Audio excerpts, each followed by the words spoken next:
The Illini have arrived in Minnesota for their first Final Four in 7 years. They left Champaign around 7 o'clock tonight. Our Brett Barons left Champaign around 7 o'clock this morning. He's in Minneapolis. Brett, it's the start of a very busy week. Yes, it is, Craig. The team got here about 9:45 tonight after about an hour-and-a-half flight from Flight Star in Champaign. And now it's all about getting settled here at the Embassy Suites behind me. We're about a block and a half from the Target Center, so this is a perfect location for the Orange and Blue as they get set to play here in the Final Four. But the Illini haven't had to travel in 3 weeks. This is the first time this postseason that they have been on the road.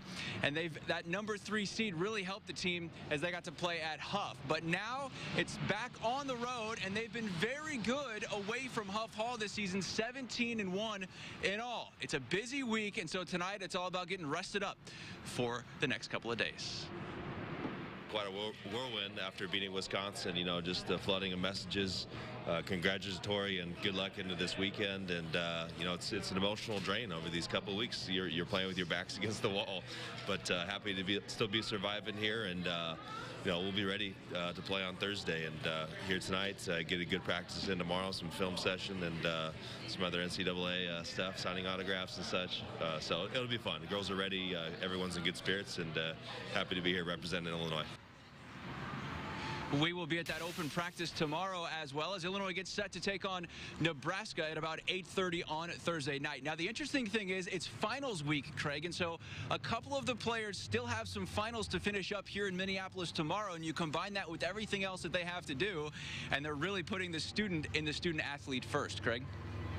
Yeah, let's touch on the matchup a little bit. It's Nebraska, and this is an opponent, of course, in the Big Ten that they know, but Chris Thomas specifically knows a lot about this team. Absolutely. He helped guide them to back-to-back Final Fours, and the Huskers have been to 4 straight Final Fours now, and so you'd have to think they are a favorite, and I know that's not going to sit well with the Illini Nation as Illinois is the number 3 seed and Nebraska is the 7 seed.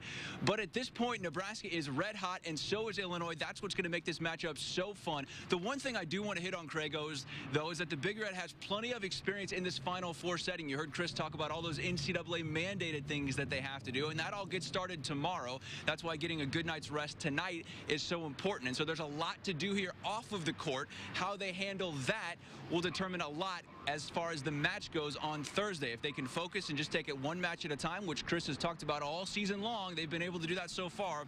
We'll see if they can do that again coming up this week. We'll have more coverage tomorrow from that open practice. We're going to take a look at the Chris Thomas, John Cook dynamic. They worked together. They won a national title together. Now they're going against each other. We'll have more on that tomorrow. But for now, reporting live in Minneapolis for your Illini Nation, Brett Barons, WCIA 3 Sports.